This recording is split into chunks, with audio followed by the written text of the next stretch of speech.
All right, y'all already know we back relatively media. I'm Jerel Paul. I'm back with a special guest, man. I'm telling y'all, I just came out of this podcast, man, with William Brownlee. It was crazy. Yeah. My man Wolf, what's up, man? Man, I appreciate the opportunity to talk to you, bro. You're doing a lot of good things. I'm trying, man. I'm trying to get on your level, man. You already know. That's what we're here for. Let's get it. What you doing here in Atlanta? You're a Philly guy. Yeah, I came out here for expansion. Like I felt like I was exceeding I hit my pinnacle. Right? Okay. Yeah. And I felt like if I wanted to be more resourceful to Philly, I needed to go out and get more resources. Mm-hmm. So I felt like I got called down here. That's just the best way I can put it. And it ain't the easiest process, but the discipline part. So if you can sum up your story, how would you sum it up? Like in terms of like, what do you do? Like if you're an influencer, you write books, like. Yeah.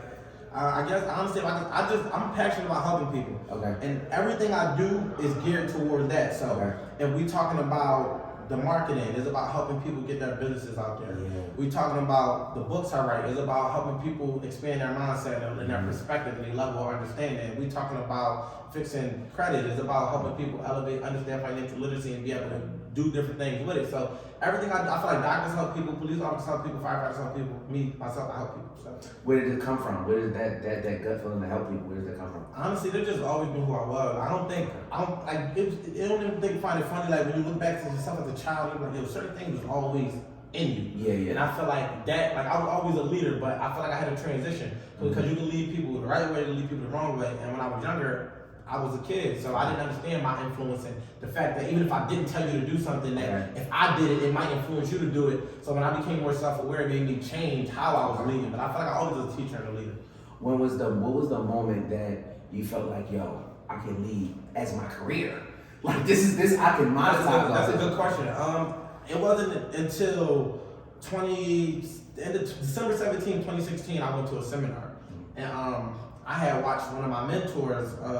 She had a seminar, and I seen her get paid to talk and to teach. And of course, teachers could do that, but I thought you had to have a degree to do that. So that was the first time I got exposed to it. And then shortly after, maybe like 7-8 months later, I became a consultant, and that's when I started to monetize it. But for me, it's not about the money, right? And the reason I say that is because if I'm not passionate, I don't want to.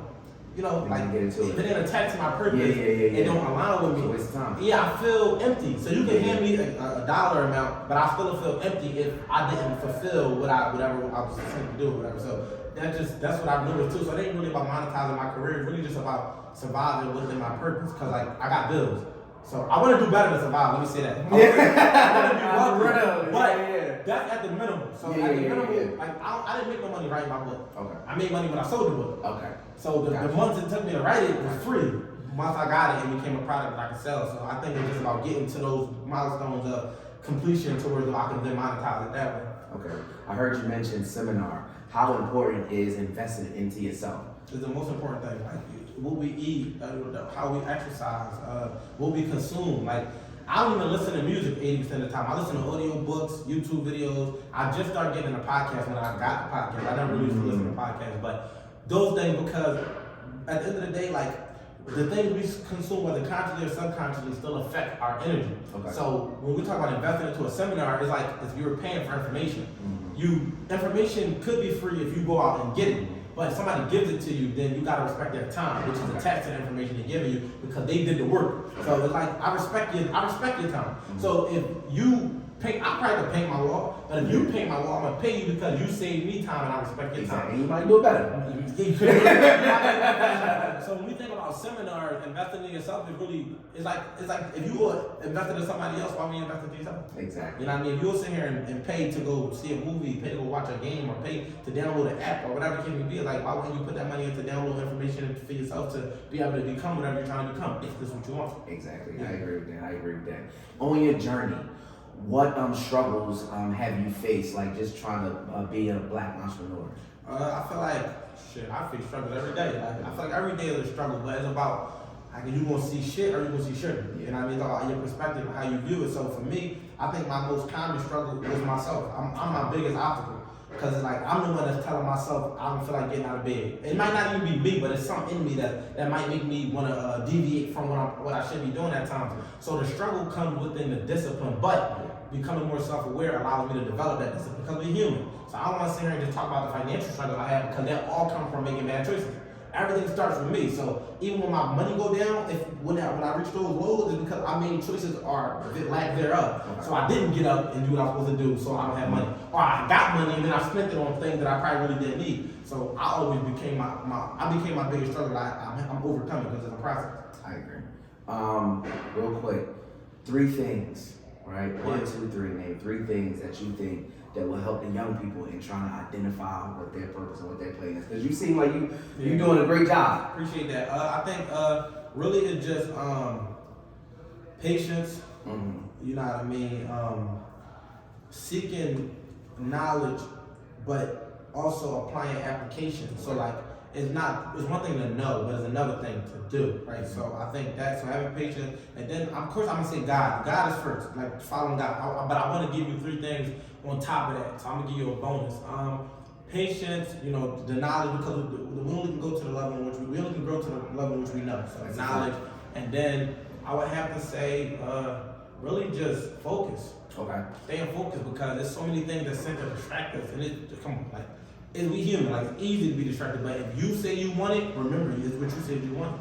So when it comes with trial, tribulation, obstacles, resistance, just remember it's what you want, and that's how I stay focused. I be like, even when I got my car, and I used to didn't like paying my car. But this is what I wanted. That's a fact. What is the cost of having what you want? Exactly. But you don't want to pay a phone bill, but you want to talk on the phone. Yeah. You don't want to pay rent, but you want to live in house. So yeah. Once you realize that, it allows you to know, like, all right, like, remember, this is what you want. So stay focused. The work that's focused. What can the people look for next? I heard you got a new book. Right? Or? So I got a book that just recently dropped, and I'm working on my second book. Name of the book. First book is Cheating is Not Cheating. Cheating is not cheating. Yeah. We'll talk about that later on our next video. When I come back to the A and I got some real time, we're gonna sit down. Dive into it. Definitely dive into it. I'd say don't let them 4 words stop you from getting 200 pages of valuable information. Come on. So don't judge it. But I got another book coming. I got the podcast that trying to check out Trading Thoughts. And honestly, I would say what else I'm working on because I got so many things. But just follow my journey and just stay tuned for constantly you can grow with me. So where can they find you? On Instagram @WolfWSC, on Twitter @WolfWSC_, on Christian Mangle @ I don't have a Christian Mangle. You a single man? Yeah. Talk to the ladies. I'm dating. I'm dating. Cheating, not cheating. So when you move into marriage, for sure. I don't know. So marriage is the goal. Marriage is always the goal. But I feel like in the space that I'm in, a woman has to understand my journey, and she has to complement that, right? So I don't want to be distracted by my relationship. I want to be impacted in a powerful way. She should add to it. She add to it. So with that, that's what it is. So when I find a woman that's an asset, because I'm not closed off to it, but I'm also not about to rush into it because the one bad relationship could set you 10 years back. Exactly. I've seen it done. So go grab Cheating, Not Cheating. Continue to follow my God. Continue to do what you're doing. He's doing his work and God's work, and y'all what y'all doing is inspiration. Thank you, man. I appreciate you. I am